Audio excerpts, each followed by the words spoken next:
You need to leave. Your father is in danger. Aloria started up in bed, trying to find the source of the voice, but there was nothing there. Shaking her head, Aloria quickly processed what she'd heard. Then she ran to the couch, then started tossing the cushions towards the bed. When she'd gotten them situated in a semblance of a person-shaped bulge, she pulled the covers over her bed, fear and exhilaration raging inside her. Hopefully the pillows she'd put on the bed would prevent anyone from noticing she was gone too early. Quickly, she pulled on her clothes and rushed out the door, trying to push down her fear as she made her way up to the Eyrie. Is that how it's said? Yep, Eerie, Eyrie. Irie, whichever. Okay. As soon as she got close, she sent a nudge to Malus, though she made sure to tell the silver she-dragon not to make any noise. Thankfully, Hysteria was asleep, so her mother wouldn't try coming after her for a while. As Aloria crept into the tower, Malus slowly rose to her claws, swishing her tail eagerly. "We're going to fight, Aloria?" the beautiful silver dragon asked, lowering her head so that Aloria could put her saddle onto her. Yeah, Aloria nodded and pulled herself into the dragon's saddle. "Let's go." Silently, Malus padded over to the edge of the tower and threw herself out into the air, wings propelling her forward. Carl?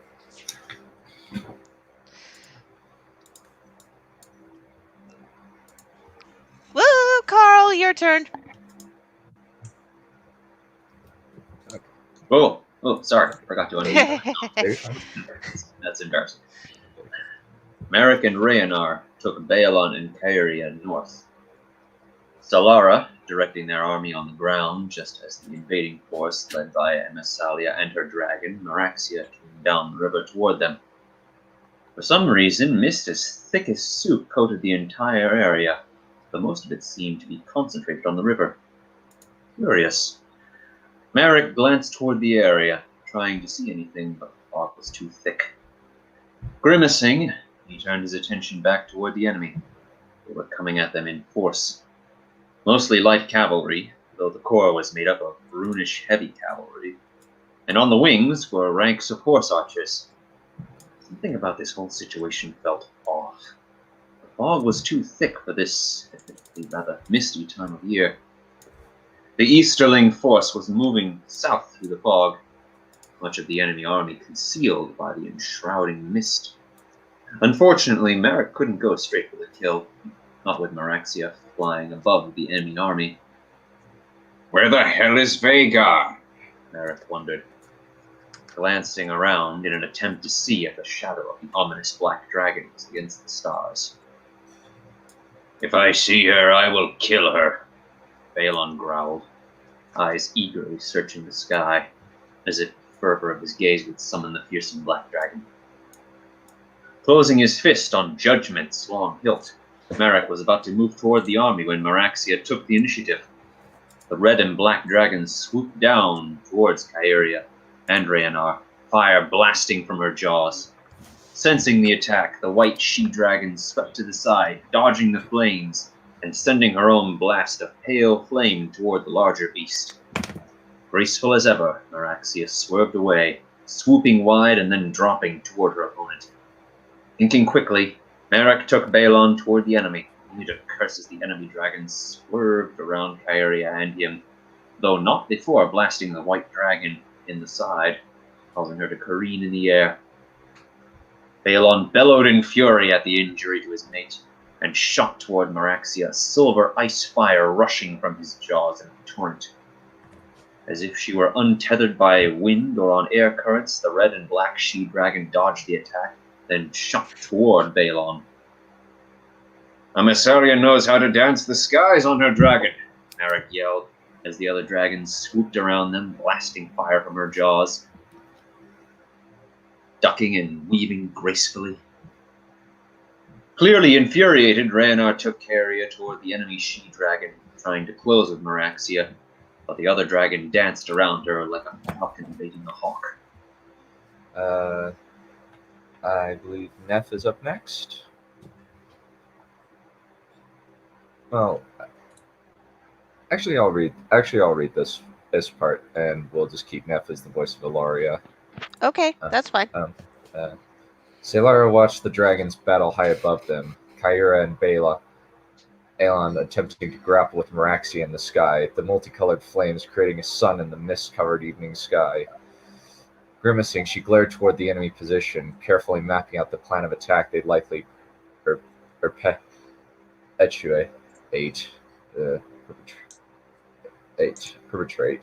The enemy would likely send its light elven cavalry forward, throwing spears and trying to harry the flanks, while the horse archers attacked using hit and run tactics so that the center would be sufficiently weakened enough for the heavy cavalry to smash through the lines. "Pikemen forward!" she yelled. "Porcupine formation!" The men rushed forward, several ranks lowering their spears and raising their shield as they formed an elongated horseshoe formation with the outside curve toward the enemy, the two lines of pikes and heavy cavalry on either side. Why would the enemy be attempting to attack in the middle of a mist-covered evening close to pitch black? Salara wondered as the enemy broke into a charge, the light cavalry and horse archers attacking first, sending volley after volley toward them in quick succession. "Shields!" Salara yelled, just as the enemy arrows fell. Metal clacked against metal as shaft clashed with large steel orc shields. Thinking quickly, Salara picked up her lance and waved her weapon. "Cavalry, forward!" With a collective yell, her heavy orc and human cavalry rushed forward. Horses make up the center while the wolf riders were on the flanks. The enemy cavalry tried to pull backward, but the Numenorian cavalry slammed into them at speed. Salara's lance slammed into Easterling after Easterling, trying to go for the exposed parts of the horses, as opposed to the more heavily armored riders. Though often the force of her charging horsemen made it so that she had to go for the easier target. The enemy cavalry retreated to the sides, firing arrows into the heavy cavalry, just as the light cavalry disengaged and rushed toward the flanks of the infantry. A squadron of wolf riders disengaged from the rest of the army, riders and beasts alike howling for blood. Just as she were about to join the attack, Salara's lance slipped from her blood-stained hands as she tried to pull it free. Snarling, she wiped her hand on her pants and drew her sword, then engaged an Easterling rider, single eye flickering side to side as she tried to keep anybody from slipping and attack her from the side. Silver blade swinging, Salara exchanged blows over and over with the enemy rider until finally she managed to duck around to strike and stab him through the side before slashing his stallion across the neck. The poor creature screamed and toppled to the ground, dashing away into the mess, crashing into friend and foe alike as its rider lulled in the saddle. Before the battle could devolve into complete chaos, Salara yelled for her cavalry to disengage. The infantry advanced, spears lowered. The Numenorian cavalry pulled away, the infantry rushing toward the singularly disorganized enemy cavalry. Just as two sides engaged, the sounds of mechanics creaking began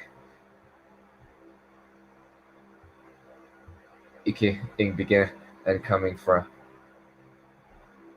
the broad river, along with the lights illuminated the outlines of large ships in the fog. "Oh, sod it!" Salara yelled as lights became flaming boulders falling among her infantry.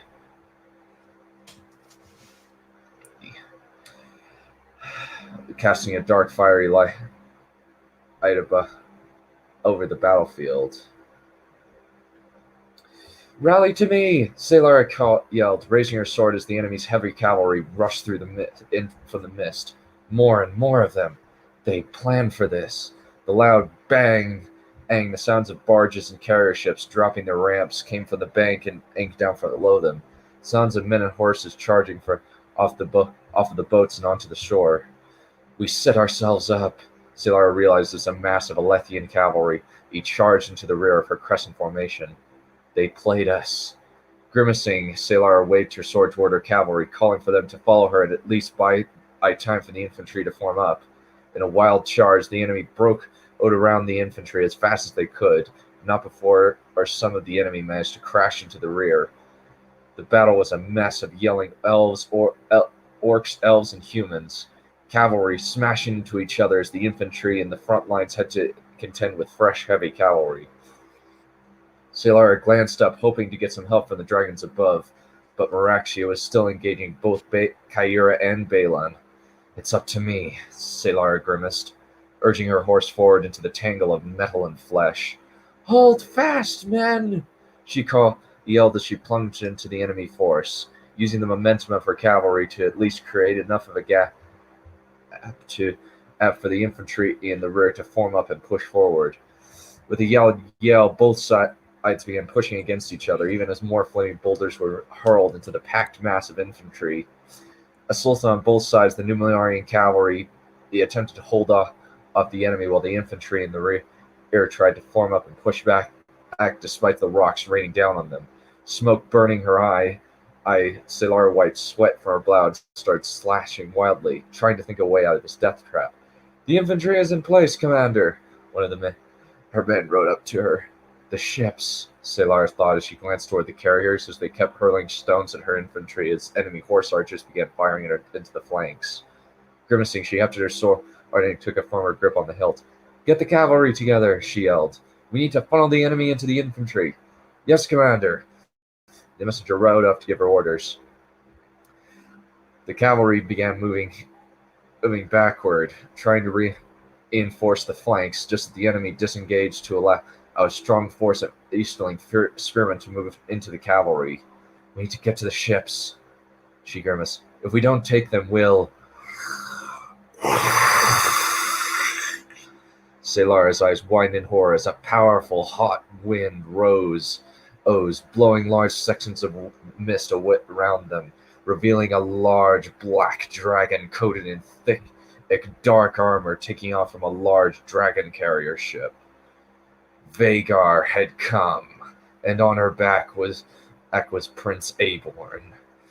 With a roar, the mighty black dragon flung herself into the air, propelling herself toward the three dragons battling in the sky. "It's now or never," Salara thought, waving desperately toward her cavalry. "Will you follow me?" She pointed toward the ships. The men and orcs raised their weapons, letting out guttural war cries. Without another word, Salara spurred her horse forward along the ledge just above the riverbank, even as a fresh group of elves and orcs were disgorged onto the beach below them, silvery weapons and armor reflecting the light of the dragons high above them. Screaming in fury, Salara led her men in a mad charge toward the ships, spurring her horse to leap over the first few ranks of infantry from the ledge, even as her own men crashed into them, scattering them aside. "Fight your way to the ships!" Salara yelled, slashing wildly with her sword as she pushed through the disorganized enemy ranks, angst toward the tightly packed ramps. As she advanced, a volley of arrows shot from her infantry toward the enemy coming onto the bank, causing many of them to fall as her troops rushed onto the ship's ramps. Carl, your turn. "It's her!" Balon roared as he turned in the air toward Vhagar. Merrick hung onto the dragon's saddle, carefully reining his dragon's rage in so that he didn't put himself at Vhagar's mercy. Vaguely he noted that Meraxia, finally halting her dance to close with Kyura and move on to the attack. Bellowing out her own challenge, the black dragon rose up and unleashed a torrent of midnight flame at Balon, massive dark wings propelling her skyward. Thinking quickly, Merak nudged Balon to dodge to the side, the large silver dragon spinning in the air out of the way of the attack and plummeting downward. "You killed my mate!" Balon roared, right before a torrent of ice fire gushed from his mouth. Vhagar dodged to the side and swept upward, then shot toward the enemy. "It wasn't me that killed Aphrodite!" The dragon bellowed, her raspy voice sending chills down Merrick's spine. "But it will be me who kills you, Balon!" Roaring in fury, Balon tucked his wings and charged his enemy, her own roars drowning out the sounds of battle below. Vhagar rushed to meet Balon, her fangs bared and her claws exposed. With a crash like an avalanche, the two dragons smashed into each other, snapping and clawing at each other, trying to grapple for purchase. After a moment of terrible, rapid conflict, Merak and Balon managed to disentangle themselves from Vhagar. Before the other dragon could react, Balon opened his jaws and unleashed a stream of silvery ice fire at his enemy. Vhagar's jaws opened and her own midnight flame collided with Balon's, steam rising from the two streams of fire. Before Merak could think of something different to break the stalemate, the figure in dark armor atop Vhagar's back drew a long black sword. Instantly the blade ignited, a burst of flame shooting towards his enemy with a roar. The attack struck Balon's chest, causing him to stumble in the air, his concentration slackening enough for Vhagar's jet of flame to overpower him. Roaring, Balon dropped down, then sent another burst of flame at her. Before Balon's attack could reach her, Vhagar dropped down, just out of the way of the ice fire, before rising upward. Thinking quickly, Merak turned his dragon to the side, past the Numen Vhagar toward the enemy force, icy flame blasting the Easterling cavalry and allowing the Numenarian infantry to reform and start pushing toward both halves of the enemy. With a loud bellow, the enemy dragon shot down and unleashed her own torrent of flame at Merak's army. Before the flame could emerge, Balon broadsided Vhagar like a thunderbolt, trying to get his teeth around his enemy's neck as his claws sought for purchase in the other dragon's armor. Before he could latch onto Vhagar, the black dragon lashed out with her armor's spiked tail, ripping a chunk of Balon's side away with a sickening thud before her jaws latched onto the other dragon's wing and tore it off with a loud crunch. Roaring in pain, Balon careened in the air, Merak's stomach churning as his dragon lost control. With a bellow, Vhagar shot downward towards him, claws outstretched. Balon blasted her with a torrent of icy flame, but the black terror's burst of midnight fire struck the silver dragons and reduced it to steam before colliding with his wounded side. Screaming in pain, Balon spun in the air, unable to halt his descent toward the ships below him. As he turned, Merak realized that his dragon was exposing his back to Vhagar. For a moment, Merak thought he could see the glint of the silver dragon approaching. "No," he whispered as he saw the figure atop the dragon lowering his black sword at the dragons. "Run, Eloria." From his vantage atop Vhagar's back, Aborn watched as Balon art-wheeled in the air, control lost in his wild descent to the ground. It felt cheap somehow to land this final blow while his enemy wasn't in full form, but he'd learned to seize his victories with both hands a long time ago. Lowering dark fire, the ancient sword of his forefather Aemond, Aborn unleashed a torrent of fire at Neff?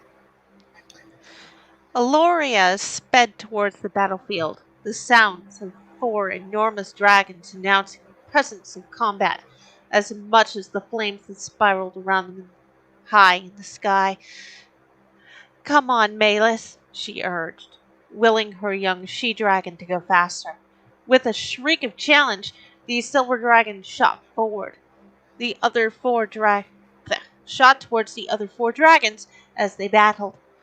As she approached, she saw her father's dragon close with Vhagar herself.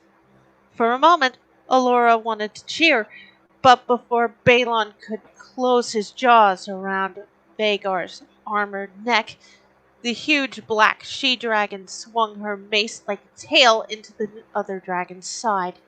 Alluria's cheer turned into a scream of horror as Vhagar's fangs ripped off Balon's wing, causing him to careen downward in an uncontrolled spiral. "Daddy!" Alluria screamed as Vhagar's flames overwhelmed her father's, causing him to spin even worse than the final blow fell. By this point, she'd gotten close enough to see her father sitting in his dragon's saddle easily, roaring a torrent of fire shot from Vagar's back, striking her father right in the chest, turning him and the saddle into an inferno.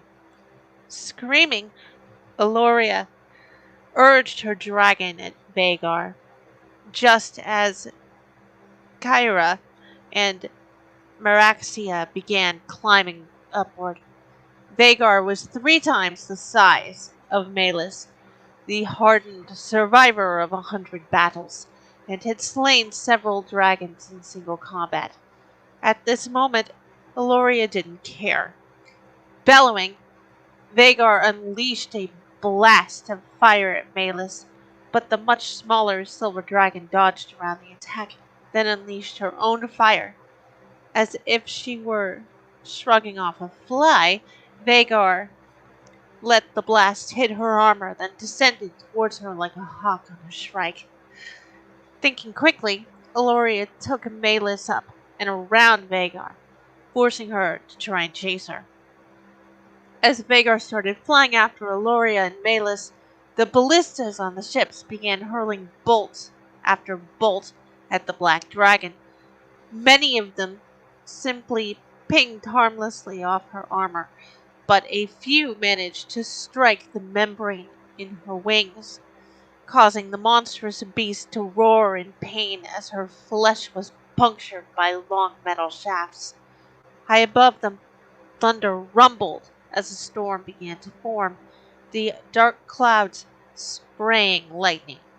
Keeping her eyes forward, Aloria urged Malus up and up into the storm clouds, trying to draw her enemy into a place where she could hit and run. Selara led her men onto the deck of one of the ships, slaughtering as many as she could, followed by her faithful soldiers. The battle rage was coursing through her like fine wine as she hacked and slashed her way through the treacherous Alethians, her sword already caked in blood. Breath coming in labored spurts, she hacked off the hand of a sailor before he could attack her. Then she kicked him over the railing into the large river. The loud bellowing of the dragons high above of them turned her attention skyward for a moment. As soon as she saw Balon begin to plummet toward the river, one of his wings flying away from his body, Selara froze, her men rushing around her to clear out the decks. Though once there was only men bearing the blue dragon and sword, they all looked up, hope dying in their eyes as the enormous black dragon blasted their Dragonlord's beast with a torrent of fire. Just as Balon slammed into the river, a smaller silver dragon shot toward Vagar, shrieking with fury. No! Selara rushed to one of the ballistas, aiming to her soldiers. Shoot that bitch out of the sky! No, not Aloria too! The men rushed to the other siege equipment, waving flags to the other ships under their control. The ballistas fired over and over again, though Vagar seemed to shrug off most of them, and like they were nothing. Selara quickly reloaded her ballista and kept on firing. That monster would not take her baby sister away. Commander Selara! She turned her hand briefly to see a few of her men carrying a burned corpse with a large sword clutching in his hands. We found your father. The leader called to her as he lowered the body to the deck, all of them clearly distressed at the loss of their commander.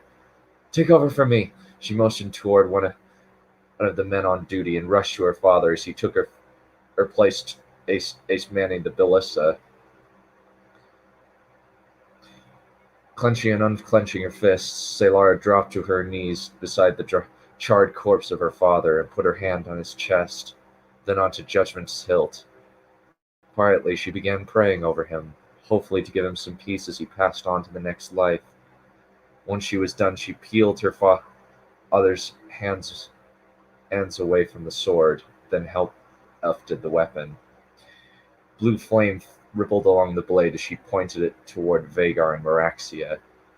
Kill both of them.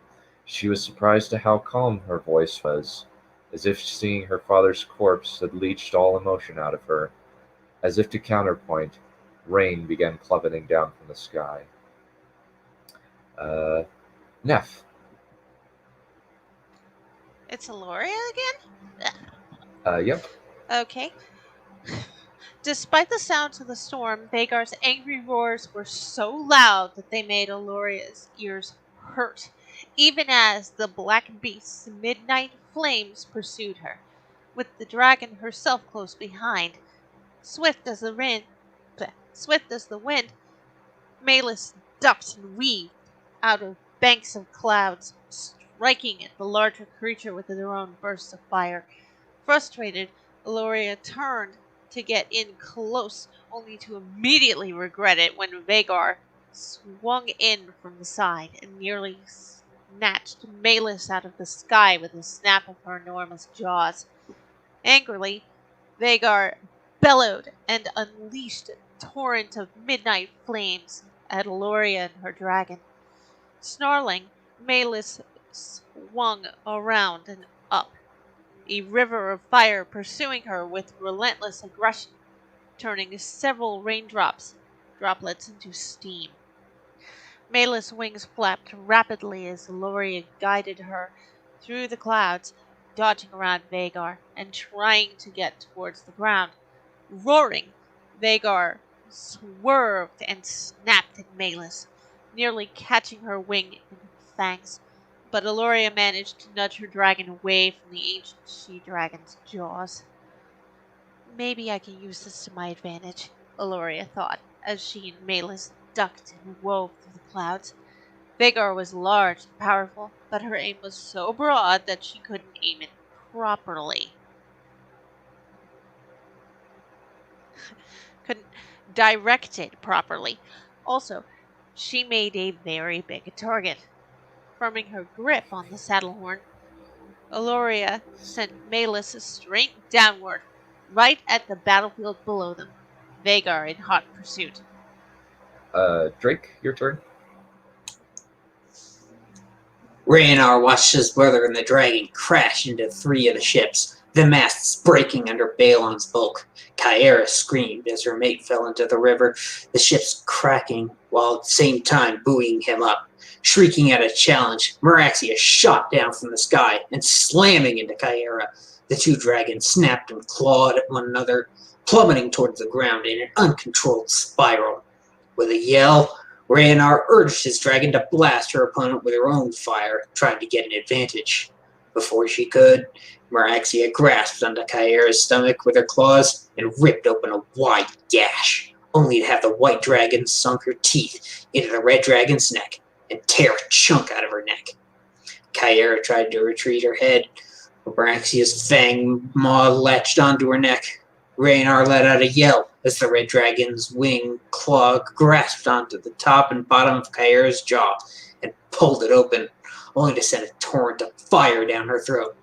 For a few agonizing moments, the white she-dragon twisted and contorted in pain until finally the fire did its work. With a horrible, ripping noise, Kyera's head tore free of her neck as her lifeless body began falling down to the ground. Ragnar only had a few moments to yell from fear, a trail of wetness going down his knee before he collided with the ground, and the world went black. Melissa watched Kyera and Ragnar plummet toward the ground with a slight bit of sadness. Ragnar had been quite kind when he'd visit her on one of the progresses, same with his older brother. Meraxia snarled and shook her head, clearly in pain from the wound on her neck.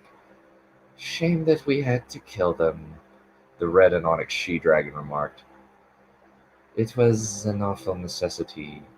Melissa clenched her fist, then glanced up as Aborn and Vagar pursued him, a new, much smaller dragon as it attempted to keep just ahead of the gargantuan older monster.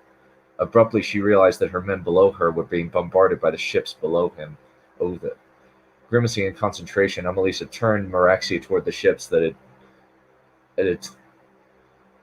had turned against her, wings pumping to repel her against the stormy wind. A loud roar from above them caused Melissa to glance upward at the storm clouds, just in time to see a flash of silver scales pursued by a much larger black shadow. The smaller silver dragon was fast, very fast, smaller size allowing her a speed that Vagar couldn't quite match due to her enormous size. Meraxia was faster than his compatriot, but that was because she was not as powerfully built as Vagar. Eagerly, Amelisa urged her dragon toward the smaller creature in an attempt to head her off, but the enemy dragon swerved out of the way just in time, nearly causing a collision between her and Vagar. Before they could smash into each other, Aborn and Vagar had Vagar open up her wings and shoot out of the way, her prey going right for the men wearing the red demon on their breastplates. "We need to neutralize her before she kills more of our troops," Amelisa called to Aborn, who was clearly urging his dragon to take up the pursuit again. "We can't incinerate her with our troops in the way," Aborn yelled back, clearly annoyed at this turn of events as he flew past her. "Get around her and shepherd her toward me. Then once she's within Vagar's reach, it will be over." Amelisa nodded at the soundness of the plan, then urged Meraxia after the silver dragon. Selara watched in amazement as her little sister dodged and weaved around Vagar with an amazing display of skill, though for all her speed, Meles could do little more than irritate the Black Terror.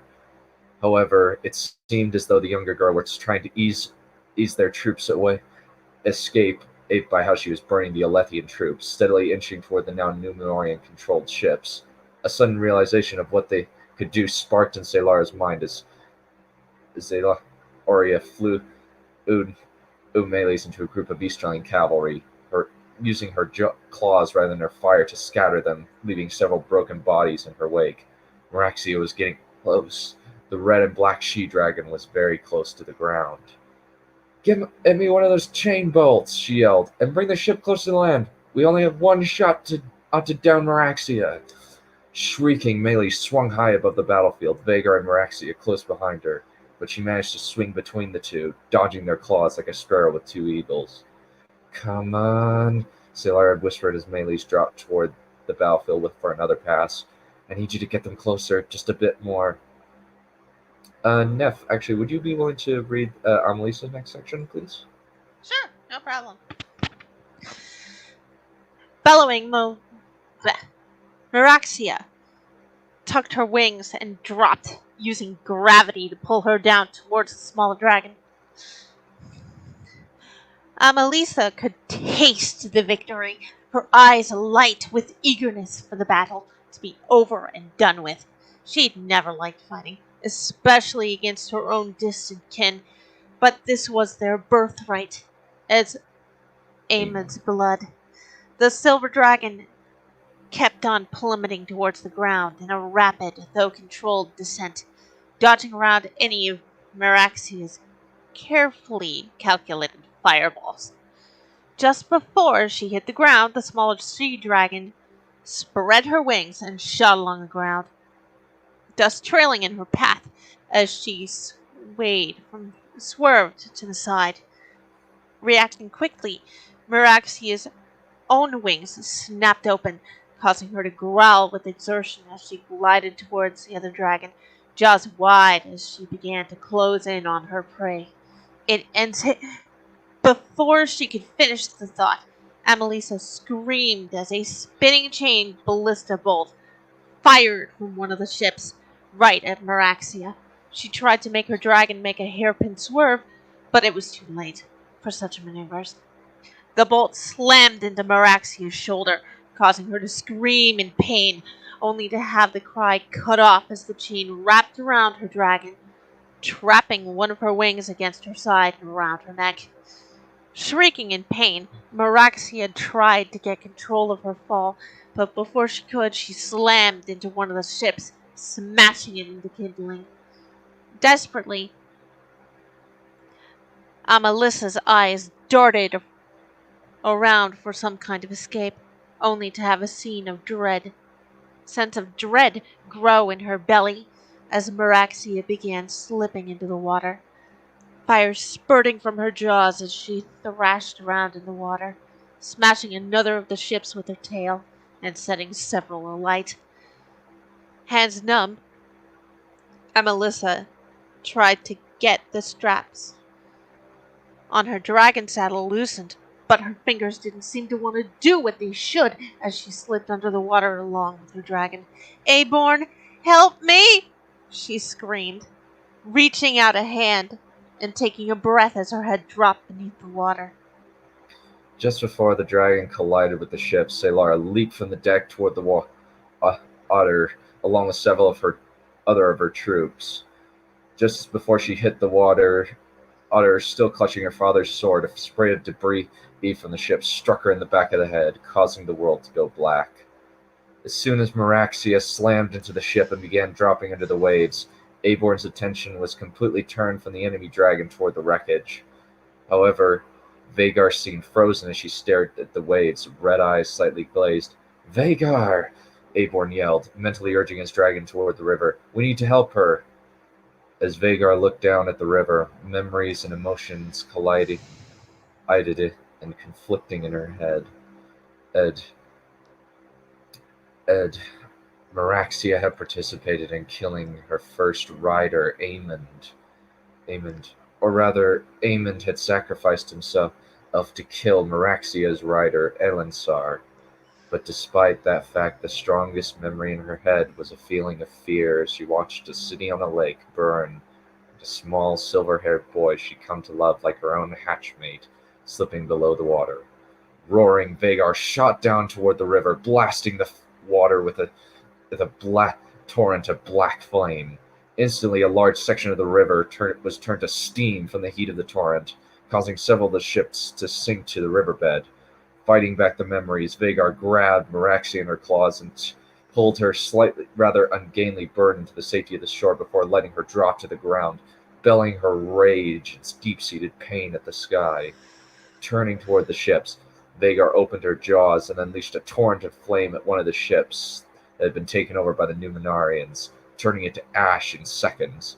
Snarling, she turned her attention to the next one, then the next one, tail lashing as she watched the Numenarians flee into the storm. Shrieking, the annoying little dragon shot toward her, clearly sensing an advantage, fire spurting from her jaws. Raising herself on her wing claws, Vagar bellowed at the other dragon, then turned and swung her tail like a mace. Before the dragon could dodge out of the way, the spiked blades at the end of the tail struck the younger dragon across the chest, carving a large gash in her scales. Wings flapping wildly, the silver dragon fled, blood trailing from its chest. Vagar was about to unleash another blast of flame loose at her enemy, but she vanished into the storm before the fire could reach her. Growling, Vagar turned back to Meraxia, then broke the chains with a few savage snaps. The younger dragon rose to her feet, her waterlogged rider vomiting up what looked to be half the river onto her once very nice riding dress. Blinking her large red eyes, Meraxia stared at Vagar, clearly trying to think through a haze of pain. "You saved me," she remarked. "Yes, I did." Vagar advanced on the other dragon, baring her teeth threateningly. "Always remember that, Meraxia," she snarled. "You owe me your life, and after your rider caused the death of mine." Clearly cowed, Meraxia crouched low in a gesture of respect. "I will always remember this," she said, voice devoid of her usual bite. Vagar preened slightly at her victory, so much so that she barely noticed Aborn climbing down from his saddle and rushed to Meraxia's side to catch Amelisa. "Are you all right?" he asked, holding her close. "I am all right," she remarked, letting him hold her in that strange way that humans did when they liked each other. "You saved me." "She saved you," Aborn nodded to Vagar. "I just pointed her in the right direction." "Damn right I saved you too," Vagar remarked, swishing her tail in a combination of smugness and irritation.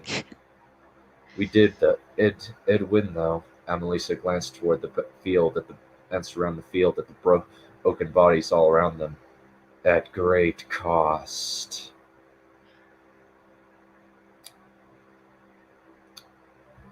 Aborn grimaced, though their butcher's bill was significantly higher than ours.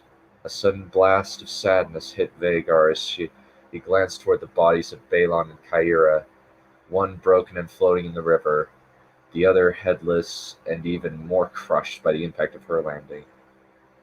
"They were once my friends," she thought, closing her eyes. "I killed Aphrodite and Helios against my will, but this was my decision. To the capital, then, Amelisa asked, glancing toward the south. Yes, Eivor nodded. Will it be Thanatos and Hysteria next? Vagar wondered as she followed her rider's gazes toward the south. Will I kill all my former friends before the end? Neff, will you read to the end? Yeah, sure. Aloria struggled against the storm, Mela's screams of pain mingling with the sounds of thunder. You did well, the voice whispered in her ear. The world rocked, and her mind went blank as the black storm clouds showed above. Open, grassy plains were replaced by a wide desert. Malus dropped towards the dunes, desperately trying to prevent herself from slamming into the ground. Bodies fused with pain and water, Solaria's eyes flickered open, the waves of the river drifting back and forth over her. Arms aching, she pushed herself up, noticing absently that she'd hung on to judgment the whole time. With a grimace, she started dragging herself on the grass, fighting through the pain. After several hours of crawling on her stomach, or stumbling shaky with her sword as a crutch, she found a farmstead with what looked like a number of horses. As soon as she got to the open barn, the farmhand on duty yelled in surprise, likely at the sight of a bedraggled, wounded, silver-haired woman with a large sword as support. I need a horse, she said firmly, and I need it now. And that's the end. Talking dragons. Mm, Fun! epic. I liked this a lot. Vagar is one of my Oh, yeah. favorite